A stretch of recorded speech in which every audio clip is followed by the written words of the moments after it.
All right, Duane, we are live. And welcome everybody to the Change Maker series. I'm super excited to have a special guest with me this evening for our second series, Duane Williams Jr., who is a phenomenal community leader who serves the Baltimore community, born and raised. And so today we're going to get into it. And just to let you all know, those that are new and joining, the Changemaker series is a conversation with business leaders, entrepreneurs, to talk about community impact and culture during a time of political craziness. And so Duane today is going to talk to us about what he's been doing in the Baltimore community as a past officer for the Baltimore Police Department and a current leader and advocate for youth. And so he's done quite a bit during his time as a leader within the community. So, Duane, thank you so much for joining us. Please tell us a little bit about the work that you've been doing currently with our time with COVID-19. I think we lost him. The connection has been really bad. But hello, everybody that has joined. Again, this series is just to really have a really organic conversations with community leaders uh, across the nation, really. And so let's see if we can get Duane back. You're back. I'm back. I don't know what happened there. Whoa. And that's what happens with technology. We started 30 minutes early just to make sure everything went well, and still it can get crazy. Look at that. But what I was asking was just to give a small introduction to the people. I think I want to move my spot and make sure. You say you gonna move your spot. Can you hear me? I think I want to, so that I can hear you. Can you hear me? I can. Let's do something. Let's move my spot for a quick minute, if I can. Let's move it and see what we get.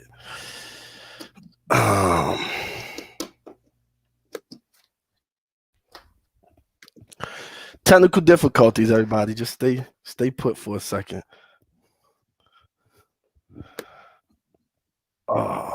Let's see here. Let's see what we get. Technical difficulties.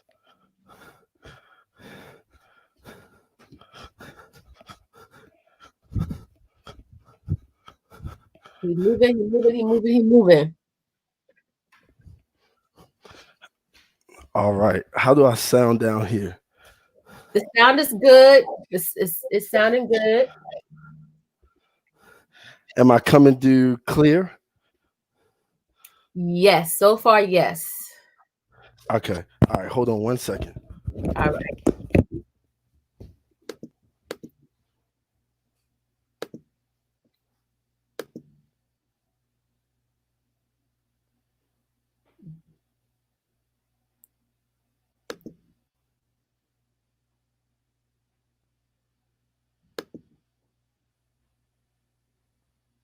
Small technical difficulties. Thank you guys for tuning in once again. I'm super excited about this series that I have launched, Change Makers.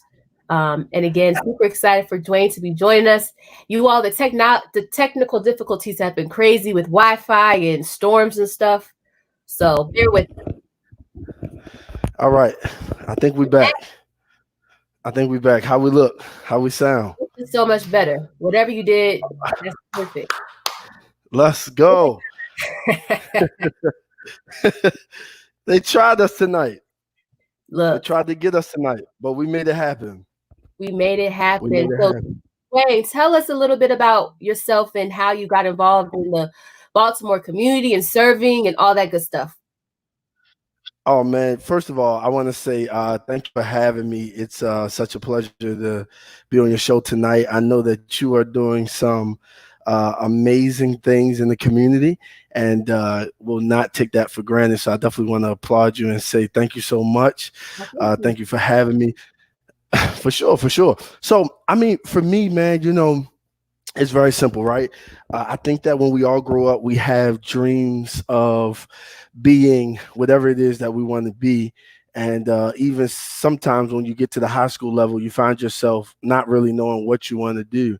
And I remember going to junior college for a couple years and playing basketball and having the pleasure of kind of understanding community from a different standpoint. And so I remember when I left and went to go be a Baltimore City police officer, Mhm. I was like, man, I'm here. I want to see what this community is like. I want to see what's going on. And let's just say there was some unfolding realities that happened as I served. But one of the greatest realities that happened to me, there was a woman by the name of Caprice Smith who outside of her normal job as a police had some community interaction. And because I grew up in a church, in a Pentecostal church that loved serving the community, love going out and doing block parties for the community and all of that wonderful stuff, Mhm. community was already a part of me. But what she helped do was unveil and cultivate what was living down on the inside of me. And so the truth be told, man, she grabbed me by the bullhorn and was like, hey, I'm going to do this. Do you want to do this? Do you want to go and do this? You want to go read books to the kids? Do you want to go and speak to the kids? And at first I was a bit resistant, but when I started to do it with her, it became so natural that the people that we were serving, the schools that we were serving, would be like, hey, who's that young man? Can he come back? He was powerful. Hey, who's that young man? Can he come back and read to the kids? Can he coach our kids? Like, I'm willing to stipend him if he can coach our kids and motivate our kids through the season. And so every moment of my life wasn't peachy cream, but that's when it really hit me that I was to serve the community, especially youth, in a major way. Yeah. And I think you touch on something that's important, the value of mentorship and someone pulling you up and seeing something in you that you may not have thought of, you know. Um, Yeah. Yeah. you ever think that you would be leading youth and pouring into them, or do you truly feel like that mentorship was really the starting point for you? You know what? I had some uncertainty about what I was going to be doing, right? My church laid a great foundation, but sometimes it takes somebody to walk you into it, right? And Mhm. so I believe that it was resting there, but it took an individual like Capri Smith to really bring it out of me, man, and to help push it. And so, yeah, I believe it was there. I just believe that it needed a push, needed a nudge. And when it Mhm. got the push and the nudge, like, honestly, I never looked back and just kept it going. That's awesome. So, tell me a little bit more about your journey into the Baltimore police uh, position that you had for 8 years. How did that come about? Was that something that you were interested in as a career? I know you talked about you did go to college at one point, and then you transitioned to that. Tell me about that a little bit more. Hey, you know what's so funny, Ashley, man? When you're a kid and you're like 5 years old and they walk inside of your classroom and say, hey, what do you want to be when you grow up? To be honest, like most of us said, firefighter, police, doctor. You get to middle school and you find your Michael Jordan or your LeBron James or your Kobe Bryant, rest his soul, and you say, no, now I want to be an athlete. You Right. get to high school and reality hits that you might be going to college to play, but the NBA or the NFL may not be looking too good for your future. And so then Right. reality comes back to what do you want to do? And so most guys are like, hey, I'm gonna go into the military, right? Let's make an honest man out of myself. And I was headed there. And Sister Ramona, y'all don't know her. That's my mama. I love her dearly. She was Uh, like, "You ain't going into no military, right?" And so I'm 18, and I'm like, man, I'm trying to find my way. I said, let me try this junior college thing. I tried it. I loved everything about it to a certain degree, but I realized, like, hey, not my cup of tea, right? And mhm. so it was either to the military or find something else to do. So I came home one day. There was a piece of paper on my dining room table that say police cadet. If you want to join, you can join and be one from 18 to 21, right? Wow. Or 18 to 20. 18 to 20 and said, we'll pay for your education. So I'm like, hey, I could go back to school while doing this and make some money, right? 30, this we're talking 2008 Wow. when I come and see this paper, right? And it says you can make 30 to 35 grand being a police cadet. I'm 20 years old. That sounds like a lot of money at the time Mm-hmm. in 2000 and in 2008. So I said, hey, let's do it. And I get to go back to school. So I find myself going. My mother didn't know, right? Because she was like, "You're not being no police." She's like, "Look, you're not being in the military. You're not Mm-hmm. being the police. You're just not doing it, right? We're Right. not doing that in this household." And I wound up going behind her back, even though I was grown, right, to some degree. I wound up going behind her back, and I found myself. Said again. I said to some degree, right? At that point. To some degree at that point, right? And I Right. and I go behind her back and I sign up. And look, man, I get the job. I go do the agility test because I was in the best shape of my life, Mm-hmm. being a junior college, athlete, playing basketball there for a couple Right. of years.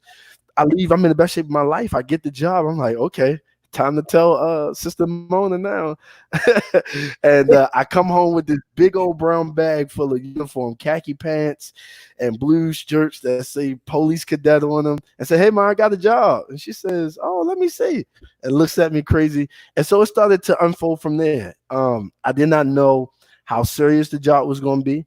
I did not know how many tears it was going to bring me. I did not know how it was going to develop me and grow me personally and career wise. I did not know all of that, but it matriculated as I got into years of being there. Yeah. I saw, a lot of positive things, but even some negative things. Right. And I want to get into that because you served for 8 years, and that's a long time. So you've been able to see a lot of different things evolve, Oh, yes. change as the community changes. And so, what are some examples that you went through as far as, I would say, pain points or times where you may have not been prepared, or times where you saw the system was unjust? Do you have a particular situation in mind that you could share with us and how you navigated that? When we talk about the system at large, I really think that one of the things that was kind of um, nerve-wracking to me was when you create a system that is not conducive for African Americans to succeed in, right? Mhm. Um, I'll be the first to say that while there are obstacles in the community, there's also obstacles in the police department. And I think that one of the things, if I may be honest, that we face inside of the police department is scrutiny from inside, right? Not even talking about from citizens, scrutiny from inside, scrutiny and injustices from inside, where you see white officers come into a police department and have this much experience on the job, but they find themselves in great seats. They find themselves Right. in great positions, Right. right? Where you have an African American male, because he doesn't want to play the game that they want him to play, they find themselves kind of stuck in patrol and at an even greater risk of not moving their careers forward, right? And so, uh, when you first talk about injustices, the first injustices start on the inside towards each other, right? And then they trickle outside into the community. And I think they trickle outside into the community because when you set up systems that are not geared towards proper rehabilitation, but more so punishment, Right. you find yourself in a place where uh, there's one specific culture, that's the black culture, that's going through punishment more than they're going through rehabilitation. Now, Right. I'm a firm believer.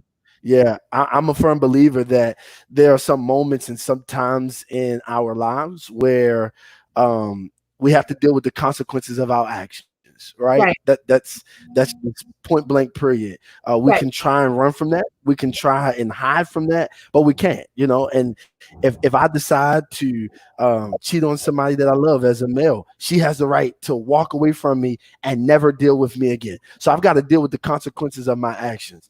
The reality of it is when those consequences are greater for the black man than they are for other ethnicities around our country. And so when you talk about the system isn't just funneled by the police department, because I hear people saying defund the police department. But do we understand that the system starts above them at Right. city hall, at governments, Right. that because let me be flat out honest, because you woke me up now. I can The see it. police department, Send it flow. yeah, because one thing I hate is ignorant folks who don't do homework, right? The police department are people who do what they told. They Right. don't do what they create. It is created above them. It is Hmm. created at a higher level than them and then sent down to them to carry out. Right. Because you never, come on, those of us who are military people, we understand this. You never go the war is never started with the people at the bottom. They can't Right. give the order. The war is started with the people at the top. And so the Absolutely. reality of it is that the people that we vote in, mayors, governors, city Local council officials. people, Right. yeah, they say one thing in the public eye, but do another thing, and then we find ourselves, being in this place. So the system at large is a problem. The system at large is an issue, and it's not just the police department.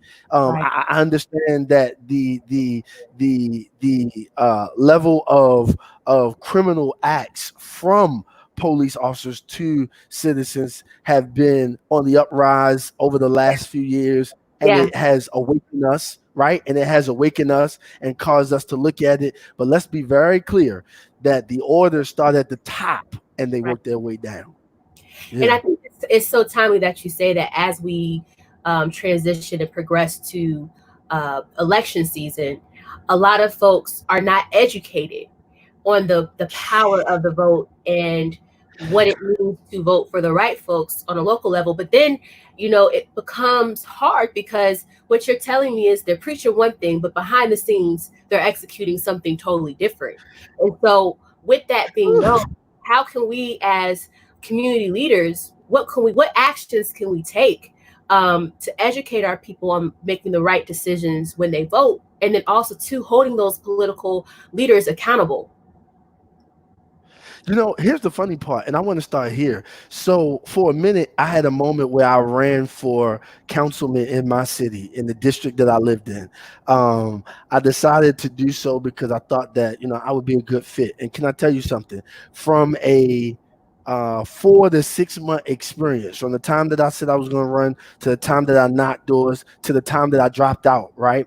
One of the things that I learned is that individuals who live in the community, they can't even tell you who their council person is. Yeah. Come on, let's start there. From the time for 6 months, from the time that I declared that I was running to the time that I knocked multiple thousands of doors, right, shook Right. people's hands before Corona took off, to the time that I said thank you for giving me an opportunity to serve, but I'm dropping out. I knocked on doors where individuals did not even know who was their current council person. Yeah. And I Watch wonder, this. But go go ahead. ahead. If they didn't even know who their current council person was, and I'm not just talking about black individuals, because in my district I have a variety of ethnic groups, and they did not know who their council person was. They did not know what their council person stood on. Watch this. Not only that, the neighborhood associations. I'm gonna be honest, and I'm gonna step on their toes tonight. Many of them do not introduce themselves to the community like they should, Right. because many of them want to hold the position that they have, because the truth be told, if you started to allow many people to come into that circle, you destroy the functions of the system. Come on, man. Right. Hear me clearly. When you really look at uh the functions of systems, they start at the top and they come down, which Right. means that you will have people in position who are only serving that person above them so that they can stay in the seat that they in, so that at the end of the day, everybody gets greased, everybody gets gets a little ointment on their hands, right? And so the reality of it is the people don't really understand the level of power that they have because we take an ignorant approach by saying, I'm not going to vote. We take an ignorant approach by saying, I'm not going to, I'm not going to do it because they don't do anything. And the reality of it is when you count your vote and your neighbor counts their vote, you begin to make the change by getting the people in that you want to get in. Right. And we have a lot of work to do. I mean, specifically within the Black community, it is hard to get us out to be educated. It takes crises like George Floyd. It takes, racial injustice issues for us to come together to even have this discussion. And so we have a comment from CJ Johnson, who's my brother, and he is very active in the community. And a huge influencer. And one of the questions that he has is, how do you feel about Operation Legend and rumors of them coming to Baltimore? So I want to be intelligent in this moment and not speak about what I don't know. I don't know much about Operation Legend. I would have to do my homework, brother CJ, to answer that question for you. But if you give me some time to do my homework, I promise I'll inbox you and we can have that conversation. So that, just to give you a quick, it's basically with the Donald Trump has implemented this enforcement to crack down on protesting. And so as you can see, certain cities have came in, they've came in and got the military to crack down on peaceful protesting, right? And so we saw this with, I believe it was Kansas City. And so you coming from the police world, right? And doing the struggles of serving the community while, of course, doing your job, right? And you talked about that. You talked about the culture where you experience racism, even as a Black police officer, and how that trickles out to the community, right? And so when we have someone who is in the White House that is serving as our president, that is taking these protests and making it pretty much like a mini war locally. It's just crazy. And I'm just curious to you, had you ever experienced anything like that during your time of service? And what's your thoughts on that? Here's my thoughts on protesting. I think it's perfectly fine when done like we've been doing it over the last few months, and that is with passion, correctness, that is with diligence, that is with knowledge. We as a people can't be responsible for individuals who want to blend into protests that have a different agenda. However, we as people can be responsible that if we see it, that we approach those individuals and say, hey, not here. I seen something here in Baltimore where some individuals wanted to step out of line here, and one of the voices here told them, no, you won't do that. Not while we're doing this, because we want to send the right message. And I think that when you talk about Donald Trump, there's so many negative things you can say about him, but I won't start on him tonight because he's an individual. Yeah, I won't start on him tonight. I promise you. I'm just trying to be respectful. I won't start on him tonight. I'll just say this about him. He's an individual that even the Republican Party can't really put their hand on. He's an individual who is doing what most radical Republic white folk want to happen, and that is to keep the pot stirring, right? And the reality of it is what do you expect from an entertainer who's gone president, right? Many of us are like, hey, nothing that he does surprises me because he's an entertainer.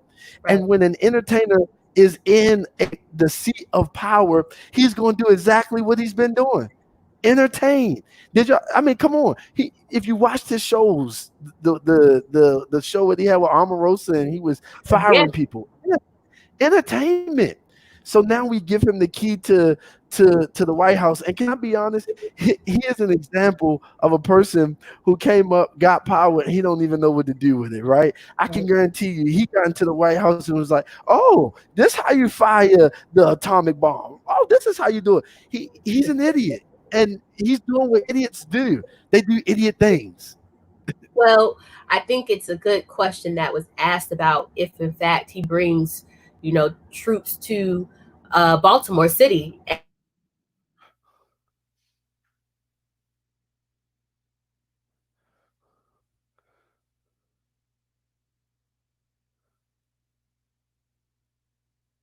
think the answer is yes. I lost you there, Ash.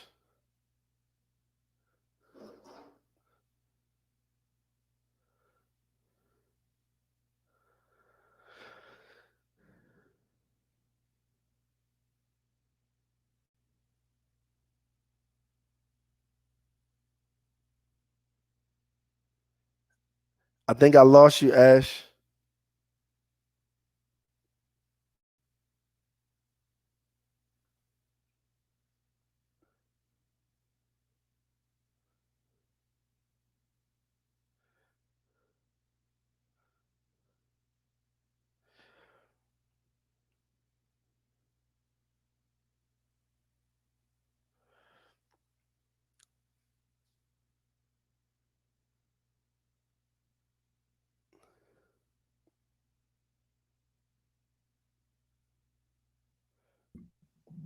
Okay, I'm back. It's a big storm in Maryland. We having technical difficulties tonight, huh? Yeah. Can you hear me? Oh, you're coming through. You're coming through loud and clear. We're We having were, technical difficulties tonight. yeah, we were getting into it, and then technology Don't worry happened. about it, So, man. Listen, but we're I think making it happen. Let's do it. you were going on a rant with Donald Trump, and I was just wondering, your perspective of if, in fact, he implements the Operation Legend for the Baltimore City, because protests are going to progress as things get crazier with COVID Yes. 19. With we have Breonna Taylor's officers still out on the loose.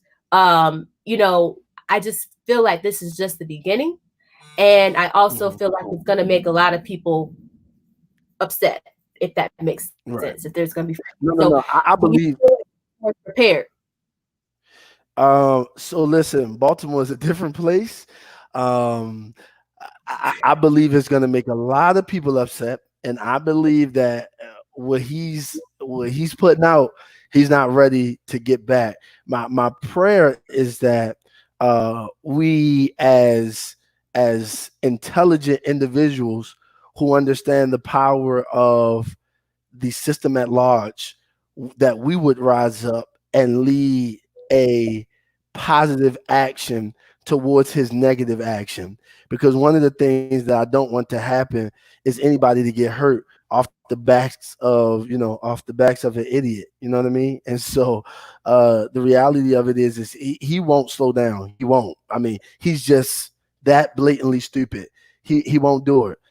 But however, we've got to be there's a Bible verse that says harmless as a dove, right? That's strategy. We've got to have the strategy to make sure that we don't counter his negative actions with negative actions, but with positive actions, and still win in the end. So yeah. So then, okay, when it comes to your community, I'm curious, why did you leave the police department? What was that transition like for you? I think it was time. It was a big transition financially. It was a big transition. Financially, it was a big transition. But I think that it was just time, right? And Mhm. every good thing that is good but not supposed to last is supposed to come to an end.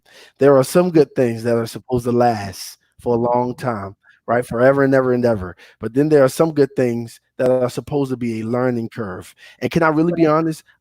Even though I grew up in this city, I was very naive to a lot of things that was happening. And I believe that the Lord allowed me, not trying to be churchy, just trying to be real, right? I believe that the Lord allowed me 8 years to go there and to learn about the community, both inside the system and outside the system. So it didn't help me better serve from this perspective. So now Right. I can serve and say, hey, I know what it's like over here. I know what it's like over here, but now I can serve as a bridge to Mhm. help both parties come together and say, hey, let's really look at this and see how we can get better. And that's what I believe. I believe that it was a part of the design of my life so that I can do the assignments that God wanted me to do. Absolutely. There are Yeah. seasons for everything. And Everything. curious, in your experience in that season that you were in, had you been on the ground and experienced racial brutality within white officers where you had to make a tough decision, or you had to witness something that when you went back, um, you walked away from it, you're like, dang, that wasn't right. Had you had that Mm. experience as an officer on the ground? Now, here's the funny part. I never had that experience from the uniform perspective of working on the clock. And I tell you why. Because some people be like, oh no, he's lying. No, I'm not lying. People will do what they think they can get away with around certain individuals. When they don't think that they can get away with it around certain individuals, they won't do it. So the reality of it is I never had to see that because they knew that it wouldn't fly with me, right? Does that make sense? But I will Mhm. say this as a black male who was an officer, right? Now I'm not in uniform, but I've been driving, right? And Mhm. I've been pulled over by the very agency that I serve, right?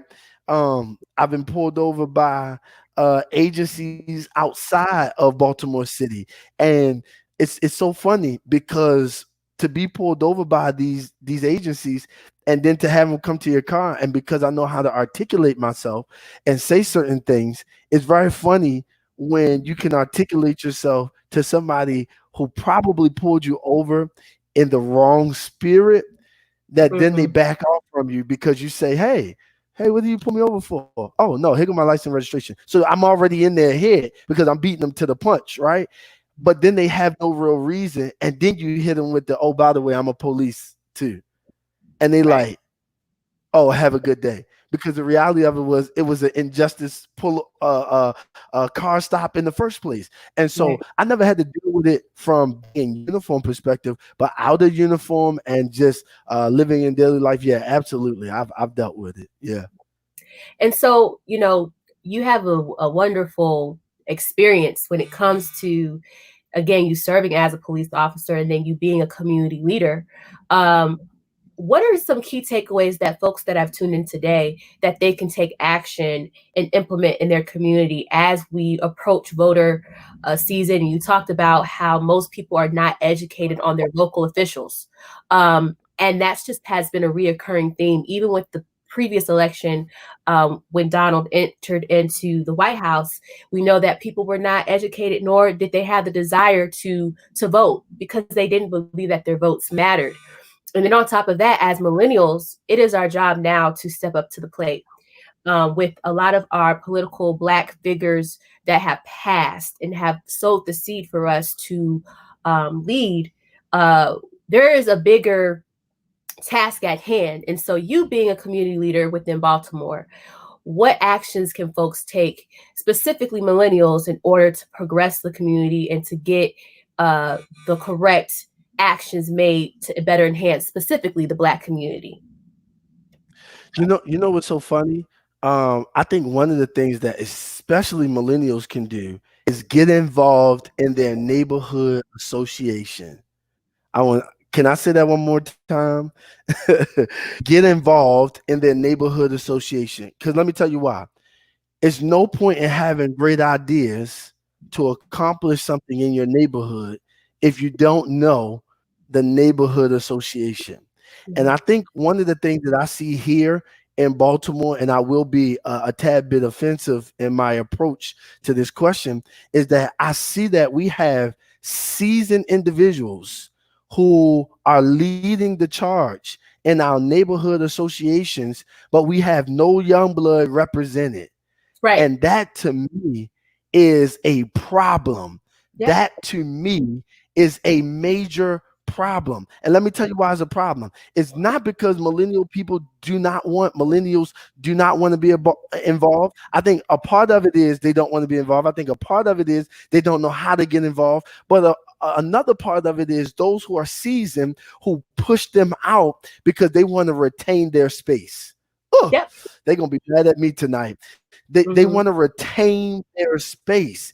And what happens is one of the things that I love that the Bible says, it says to let the young men run. The word men there is gender neutral for both male and female. Let the young men run, right? But let the old serve as wisdom. I think one of the things that has to come to a bigger picture in society is this is not the time for those who have paid the way for us to hold on to what they have. This is the time to train and to teach. You get ready to get me fired up now. This is the Go time ahead. to train and to teach and to give so that the millennial generation can produce even after you are gone. Right. I'm going to say this because I said this on a live earlier. What many people think that slave masters are, they think that slave masters are people with a specific color. They think that slave masters are just white people. Let me dispel that tonight. Slave masters are anybody that want to control people for the sake of an agenda. Mm-hmm. And the reality of it is when we in the Black community who are seasoned are not teaching individuals who are under us, we are now serving as slave masters Right. because all we want to do is control the agenda, but we don't want to teach so that it can continue in the generations. And so one of the problems that I have is that if we are not teaching the generations behind us, we are literally molesting them of their future. I want to say that one more time. If we are not teaching generations that come behind us, we are molesting them of their future.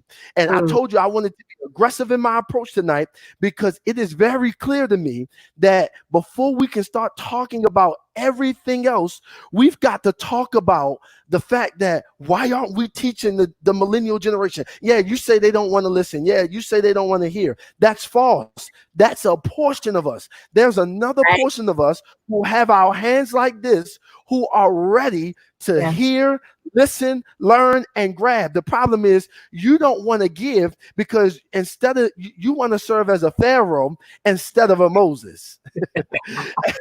All right. I'm getting ready to be done. You want to serve as a Pharaoh instead of a Moses.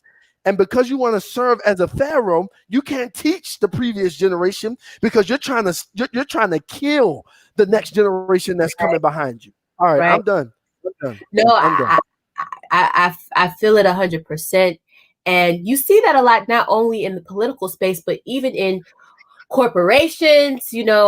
We see there's the a church. oh my God.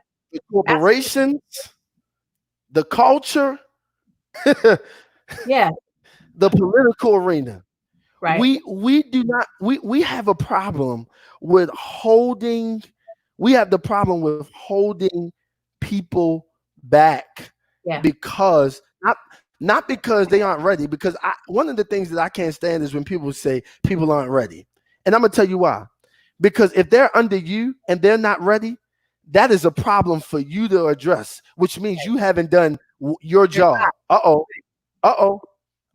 You haven't done your job. And here's the reality of it.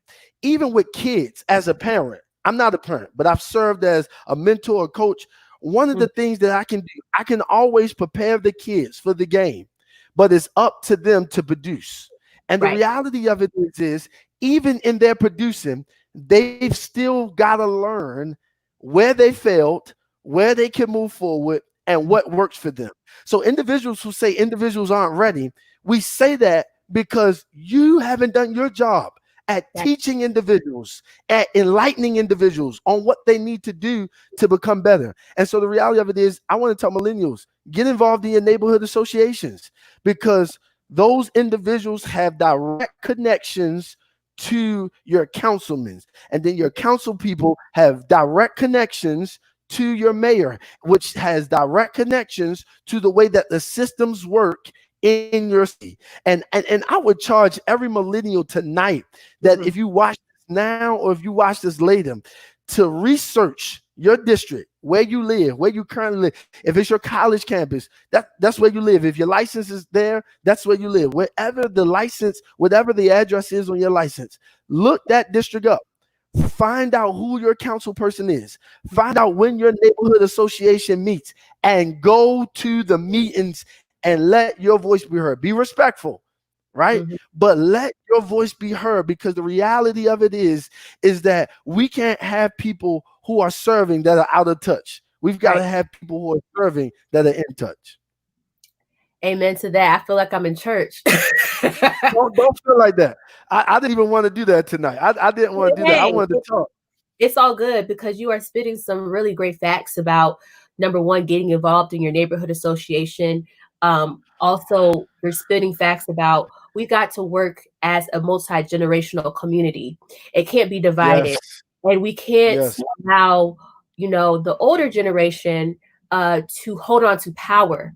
It has to be a mentorship framework. It has to be pulling people up, like you said, coaching and preparing the next leaders to execute, because they won't be here forever. And the best way to further impact is by that mentorship piece. Can I say one more thing? Because you Mm. got me riled up. Let me say this. When we look at Jesus, who we're trying to model our lives after, right? As if you are a believer, if you're not, I understand. I'm not judging you tonight. This is an open conversation. When we look at Jesus, watch this. Ashley, watch this. When we look at Jesus, he tells the disciples something so important, and it's funny. Two things that I love. In one book of the Bible, he tells them, he says, if you're going, they were arguing about who's going to serve, who's going to be the greater servant after he leaves. He looks at them and says, listen, why y'all arguing about who's going to be the greater servant? He says, you are great. Those of you who serve, consider yourself great. And I'm Mhm. paraphrasing. In other words, what he's saying is, stop looking at yourself up here and just serve. Don't worry about being great. Worry about serving. Then he says to the disciples this in another chapter, and he says, I'm going to tell y'all this, that greater works you shall do. Now, how in the world you going to do greater works than the person who already did all of the greatest works that we've seen? He opened the blind man's eyes. You hear that? He healed a woman with an issue of blood. He raised a man from the dead, and then he got a nerve to turn to the disciples and say, hey, look, you're going to do even greater works than that. The question that I have is, if Jesus understood that the disciples would do greater works than him, then why is this generation trying to paralyze the generations that come behind them because they refuse to get off their throne because they want to hold power instead of relinquishing it so that we can move in the right direction? We can progress. Absolutely. Absolutely. And I think that is going to be vital. As we progress in our journey with impacting the community, we got to have these courageous conversations with our our leaders, the Mm, generation that is leading right now, and the millennials that are stepping up to the plate. And we see that there is a transition. We see that now is the time where the young is stepping up to the plate. And it's going to be important that we work together as a community at large to advance these policies and these yeah, solutions to make our community better. So I think yeah, one of the things that we can do is have real conversations with those leaders. Like you said, it's all about respect. And like you said, have your, hey, I'm willing to serve. I want to learn how I can be a better leader. I want to learn how yes, better in the community. I think it takes both people having the respect for each other to want to grow and to yes, build. And I yes, just appreciate the jewels that you were able to drop, because this is some real stuff. And this is why, this Changemaker series is so vital, to talk to people like you who have been in the community, rolled up, sleeves rolled up, serving the community. And so you have a perspective that not yeah. everyone has. And so I'm just thankful that you were able to be open and honest and to share your story. Yeah, yeah, I appreciate you. My hopes is that individuals would not forsake the process and servitude, right? Mhm. I believe that we've all have an obligation to serve, Right. and uh, we can't look at serving with propaganda or with a platform. We've got to look at serving from our heart. And I think the last thing that I really want to drive home to those individuals who want to serve is that you've got to serve beyond yourself. You've got to serve beyond yourself. Actually, if I can tell the truth, there was plenty of times when I put 10 kids in my car to get them home from basketball practice just because I didn't want them to walk home in the dark, right? Mhm. And I didn't have like a major truck. When you serve beyond yourself, you put yourself out there more than you take care of your own self. Now, I'm not saying, let your health go, let your hair down, and just look raggedy. No, that's not what I'm saying. What I'm saying is, when you serve, it's got to be from a place that is beyond you. Yeah. And oftentimes, I've had people walk up to me and say, "You make sure you take care of yourself." And I would respond so small and be like, "Oh, okay," because I don't know what, like, I know what it is, but I don't know what that is, because the way that I think is, if the community is still hurting and I have a home to come home to and I've had food in my refrigerator, I'm blessed. There are individuals who don't have that. And so as long as they don't have that, I got a right to keep fighting and to keep serving. And when you look at it from that, some people say, "Hey, you're gonna drive yourself crazy thinking like that." I said, "Well, Right. that's fine, because I'd rather die empty than die full." Mm. I'd That's rather die empty than to die full. So many people are going to die full because all they're concerned about is getting their education, getting their degrees, making their platform arise, instead of just serving from a place of just guts and passion. And that's yeah. how I serve. I listen, I don't know no other way. Some people try to change me along the way, but I serve from a place of guts and passion, because Right. as long as I have my health, my strength, and I'm able to take care of myself when I need to, I'm going to serve with that level. And I believe that's what Jesus did. He Right. served with that level of servanthood. And so, you know what I mean? He served with that level. And I think that's the way that's my mindset is shaped. And I can't make everybody think like that. But the reality of it is if you're going to serve from a place that is beyond you. Yeah.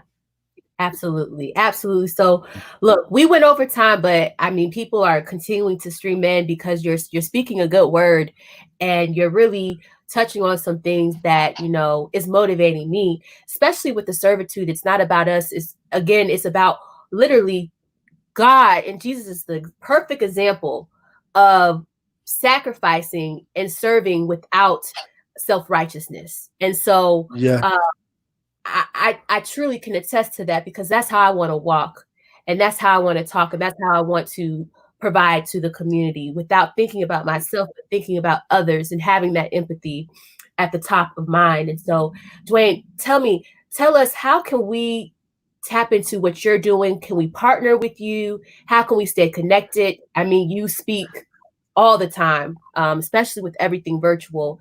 Tell us how we can be connected with you and follow you.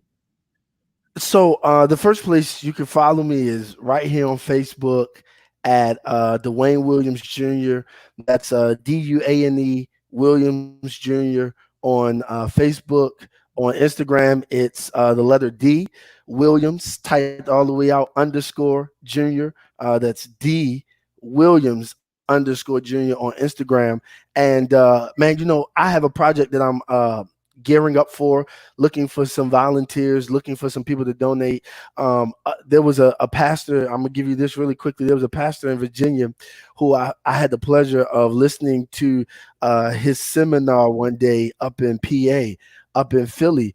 And what you say? Oh no, go ahead. Go ahead.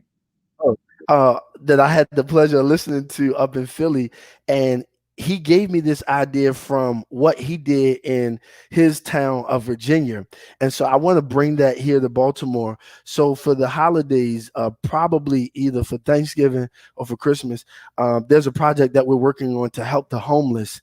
and I don't want you guys to miss it. If you follow me on Instagram, you're going to see it.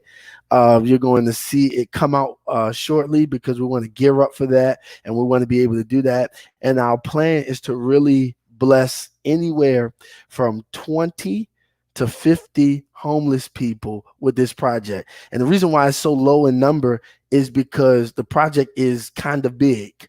And so it is geared and tailored to the person. So when we say 20 to 50 people, it's not just men, it's not just women, it's going to be a mixture, and we want to bless them for the holidays. And so we're gearing up for that. And so, I mean, that's how you guys can find me.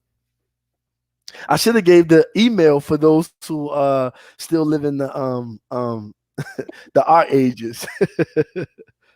That's great. I'm definitely going to support and donate that cause, because that's going to be coming up soon, right?